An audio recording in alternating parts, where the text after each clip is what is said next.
Welcome in business studies classes. First, subscribe the channel for further notification. Today's topic is element of directing. Element of directing.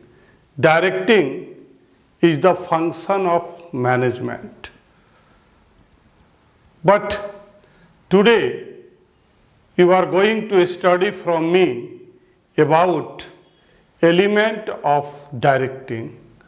The first is supervision.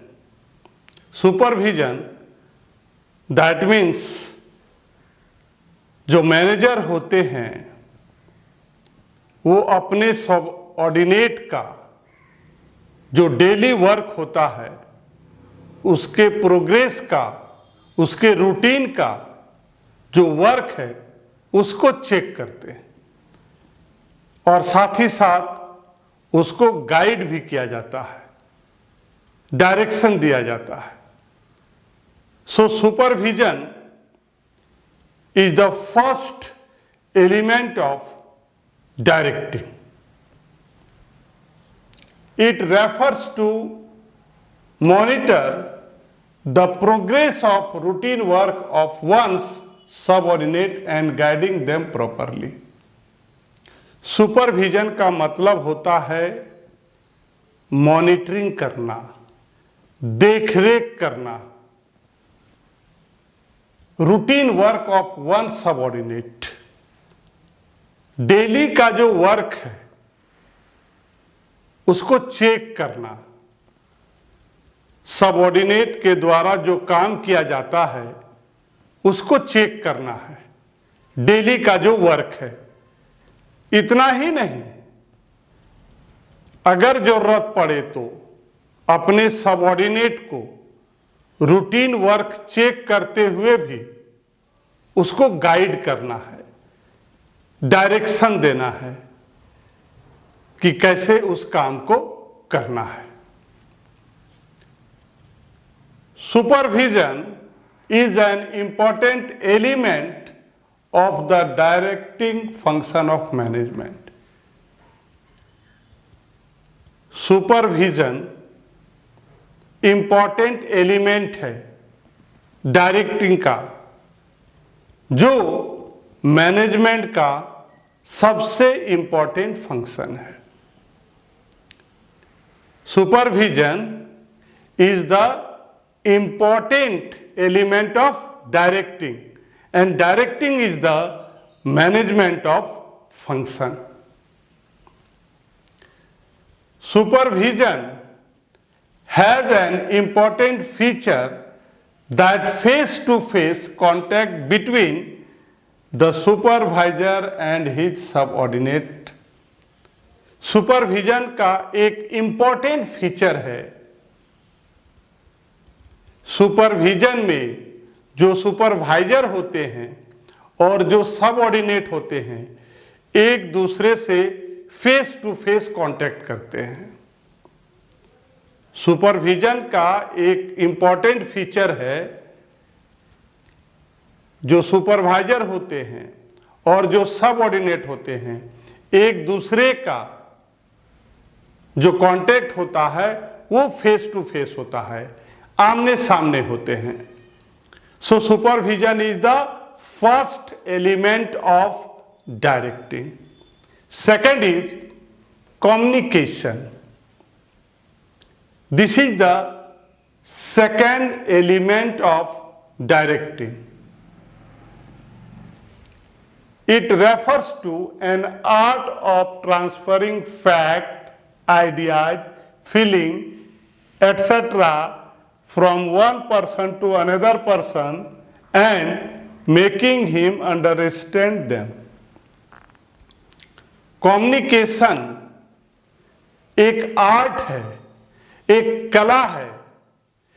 एक व्यक्ति से दूसरे व्यक्ति, एक व्यक्ति से दूसरे व्यक्ति के बीच में अपने फीलिंग्स को, अपने आइडियाज को, अपने फैक्ट को ट्रांसफर भी करना है और साथ ही साथ दूसरे को समझाना भी है। कम्युनिकेशन इज एन आर्ट, एक कला है। जब एक व्यक्ति दूसरे व्यक्ति के साथ फैक्ट, आइडियाज को कम्युनिकेट करता है, ट्रांसफर करता है और साथ ही साथ एक दूसरे को समझाते हैं। A manager has to continuously tell his subordinate about what to do, how to do, and when to do various things. Communication के द्वारा मैनेजर अपने सबऑर्डिनेट को हमेशा बताता है क्या करना है, कैसे करना है, कब करना है। ये एक मैनेजर अपने सबऑर्डिनेट को हमेशा कम्युनिकेट करते रहता है, बताते रहता है। Also it is very essential to know their reaction. सिर्फ मैनेजर का काम अपने सबऑर्डिनेट को बताना ही नहीं है कि क्या करना है, कैसे करना है, कब करना है किसी काम को, बल्कि उसका जो रिएक्शन है उसको भी नोट करना है। सबऑर्डिनेट के द्वारा जब यहां पर मैनेजर सबऑर्डिनेट को कहता है क्या करना है, कैसे करना है, कब करना है, वेरियस थिंग्स, जो और भी बहुत सारे काम है उसके बारे में, साथ ही साथ मैनेजर को जो सबऑर्डिनेट है उसके रिएक्शन को भी नोट करना है। To do all this it is becomes essential to develop effective communication facility.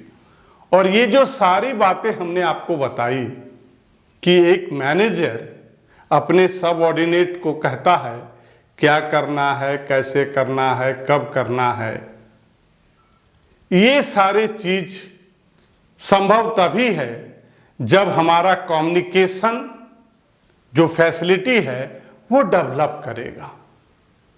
जब कम्युनिकेशन फैसिलिटी हमारा क्या करेगा, डेवलप करेगा, तभी ये संभव है कि एक मैनेजर अपने सबऑर्डिनेट से कह सकता है क्या करना है, कैसे करना है, कब करना है। Communication by developing mutual understanding inculcates a sense of cooperation. Communication जब मैनेजर और सबऑर्डिनेट में म्यूचुअल अंडरस्टैंडिंग होता, जब कम्युनिकेशन के द्वारा जो मैनेजर हैं, जो सबऑर्डिनेट हैं, उनके बीच में क्या होता है, म्यूचुअल अंडरस्टैंडिंग होती है, समझदारी होती है, जिससे ऑफ कोऑपरेशन, उससे सहयोग की भावना पैदा होती है। कम्युनिकेशन के द्वारा मैनेजर और उसके जो सबऑर्डिनेट हैं उनके बीच में सहयोग की भावना पैदा होती है, कोऑपरेशन की भावना पैदा होती है, which build an environment of coordination in the organization, जिससे ऑर्गेनाइजेशन में कोऑपरेशन की भावना का वातावरण तैयार होता है और उसे ऑर्गेनाइजेशन डेवलप करता है। Leadership, this is the element of directing. Leadership, manager में वो क्वालिटी पैदा करना होगा अपने आप में, जैसा और जब वो जो कुछ भी अपने सबऑर्डिनेट को बोलेगा वो वही करेगा जो मैनेजर उसको करने के लिए बोलेगा। अगर ये गुण मैनेजर अपने में डेवलप करता है तो इसको हम लोग बोलते हैं लीडरशिप। और लीडरशिप का किसी भी ऑर्गेनाइजेशन में बहुत बड़ा इंपॉर्टेंट रोल है कि अगर कोई व्यक्ति किसी को कुछ करने के लिए बोले और अगर वो करने के लिए तैयार हो जाए तो इससे अच्छी बात क्या हो सकती है। So number third is leadership is the element of directing. It refers to influence other in a manner to do what the leader wants them to do. Leadership में क्या होता है, जो सबऑर्डिनेट होते हैं उसको इस तरह से प्रभावित किया जाता है, ऐसा सिचुएशन डेवलप कर दिया जाता है, उसके साथ ऐसा व्यवहार बनाया जाता है ताकि सबऑर्डिनेट वही करे जो उसका मैनेजर चाहता हो। It refers to influence other in manner to do what the leader wants them to do. Manager अपने आप को,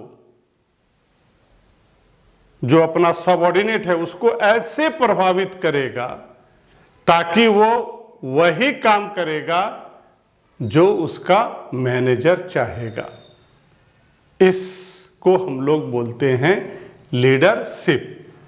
तो मैनेजर में किस तरह का गुण होना चाहिए, लीडरशिप वाला होना चाहिए।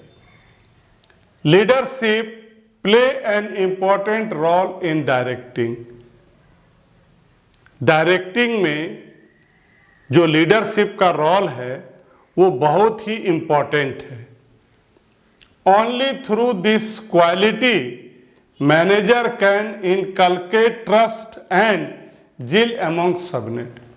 यही एक ऐसा गुण है जिसके द्वारा कोई भी मैनेजर अपने सबऑर्डिनेट में विश्वास पैदा करता है और उसमें उत्साह पैदा करता है, जिससे वह व्यक्ति, वह सबऑर्डिनेट वही काम करता है जो उसका लीडर चाहता है, दैट मीन्स मैनेजर चाहता है। Leadership, this is the third element of directing. And last is motivation.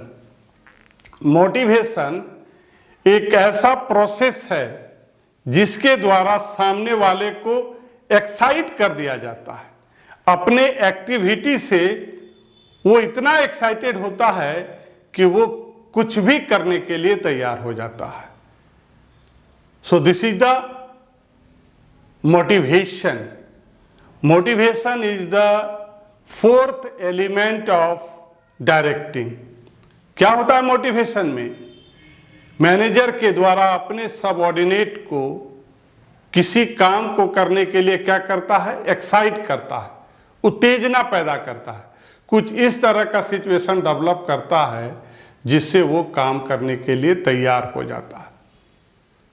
आप यहां समझ सकते हैं प्रोडक्शन के जितने भी फैक्टर हैं उसमें से एक फैक्टर है ह्यूमन।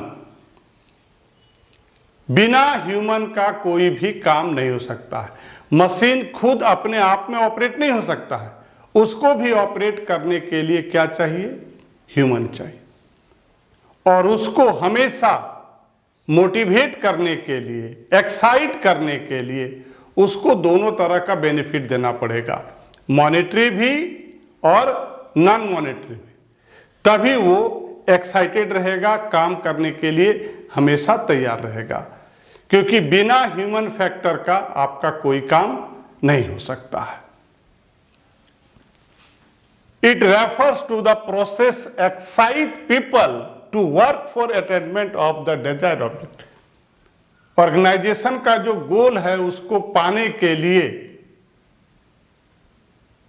लोगों को एक्साइट किया जाता है ताकि वो अपने काम को करे और ऑर्गेनाइजेशन का गोल अचीव हो। इसको हम लोग बोलते हैं मोटिवेशन। लोगों को एक्साइटेड कराना उस काम को करने के लिए, जिससे ऑर्गेनाइजेशन का जो गोल है वो अचीव हो सके। Among the various factors of production, it is only the human factor which is dynamic and provide mobile to other physical resources. जितने भी प्रोडक्शन के फैक्टर हैं उसमें से एक है ह्यूमन फैक्टर, जो बहुत ही इंपॉर्टेंट है। इसकी मदद से और भी जो फिजिकल रिसोर्सेस हैं उसमें गति आ जाती है, मोबाइलिटी आ जाती है, due to the presence of human factor. If the human resources goes static then other resources automatically turn immobile. और अगर ये ह्यूमन रिसोर्सेस अगर इनएक्टिव हो जाए तो इसके अलावा जितने भी ऑर्गेनाइजेशन में या प्रोडक्शन फैक्टर में और भी जितने भी फैक्टर हैं सभी क्या हो जाएंगे, इमोबाइल हो जाएंगे, गतिहीन हो जाएंगे। Thus it become essential to motivate the human resources to keep them dynamic, aware and eager to perform their duty। इसलिए हमेशा ये कोशिश करना है कि जो हमारा ह्यूमन रिसोर्सेस है उसको मोटिवेट करते रहना है। बाकी जो हमारे प्रोडक्शन के फैक्टर हैं उसको मोबाइल करने के लिए, गति पैदा करने के लिए जो हमारे ह्यूमन है उसको हमेशा क्या करते रहना है, मोटिवेट करते रहना है। Both the monetary and non monetary incentive are given to employ for motivation.